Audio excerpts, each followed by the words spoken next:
বাংলাদেশ জাতীয়তাবাদী দল রাজনীতি করে আসছি। আমরা সামনেও সবাই ঐক্যবদ্ধ হয়ে জাতীয়তাবাদের আদর্শে আদর্শবান হয়ে রাজনীতি করব। জাতীয় দলের আদর্শের প্রতীক ধানের শীষ, ধানের শীষকে আমরা নির্বাচিত করব। এই প্রতিজ্ঞা নিয়ে আমরা 12ই ফেব্রুয়ারি ভোট কেন্দ্রে যাব। নারী পুরুষ সকলকে নিয়ে আমরা ভোট কেন্দ্রে যাব।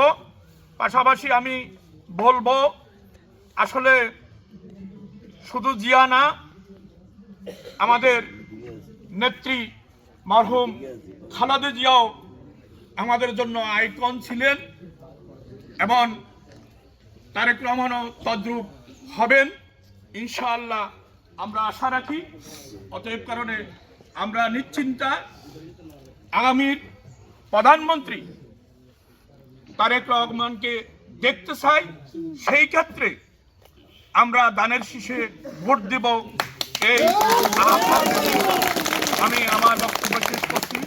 আসসালামু আলাইকুম ওয়া রাহমাতুল্লাহি ওয়া বারাকাতুহু।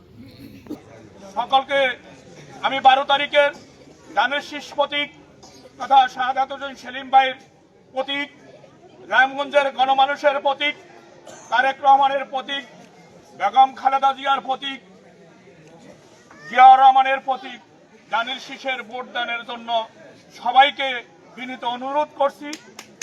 এবং